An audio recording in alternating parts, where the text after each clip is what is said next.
Hey there, biologists! This video is a quick tutorial on how to get started on your mysterious monster activity. All right, here's our worksheet. You can see that there's 5 major steps that you have to go through. I'm going to walk you through them in basic format. So step 1, you will choose one of the random DNA sequences for each gene listed on page 3 of this document. So on your worksheet, you can see that you have a number of different genes that control the traits that your monster has. Anything from hair color to hair feature to skin to leg to eyes. And the DNA source code for all of this is found, as it said, on page 3.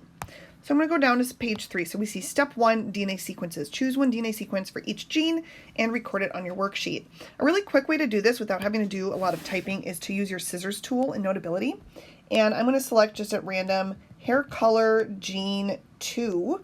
I'm going to click copy. I'm going to go up to my hair color gene and I'm going to paste it here.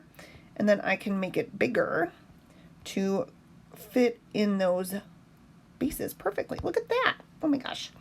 Now I can use my pencil tool, and it says for step 2, transcribe the DNA sequence by writing in the correct corresponding mRNA codons in the spaces. So if my DNA is TAC, my mRNA codon will be AUG.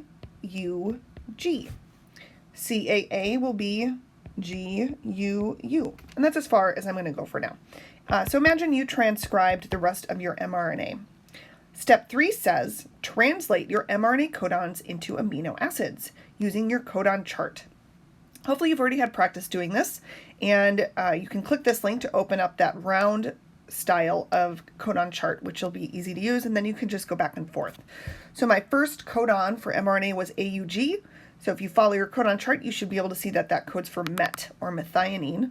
So going back to my worksheet, for my amino acid sequence, I'm going to write in the 3-letter amino acid code, which is MET. I want you to imagine then that you've done the codons for the rest of these and you've written in the rest of your amino acids. Step 4 says, using page 4, figure out the trait your amino acid sequence codes for. Record the trait on the line provided. If you do not find your amino acid sequence, then you made a mutation and you need to go back and correct your mistake. So that means that maybe when you are making your mRNA, maybe you accidentally put in the wrong letter, or maybe you accidentally read the codon chart wrong. So if you don't see your amino acid sequence in the list provided on page 4, then you need to go back and fix some kind of mistake.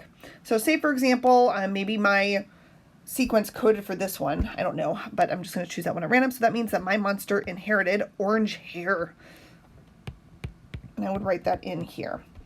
You will then follow those exact same steps for the rest of the traits for your monster.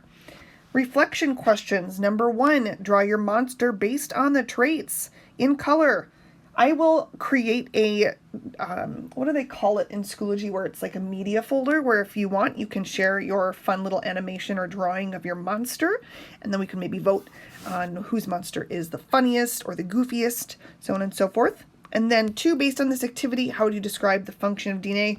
So answer the responsive, reflective questions, and then turn in your worksheet when you're done. If you have questions, let me know. Otherwise, have fun with it. I think it's a great way to practice, but have fun at the same time. You can do this interactively with your friends. Thanks for watching. I hope this helped. Send me messages if you have questions. Adios.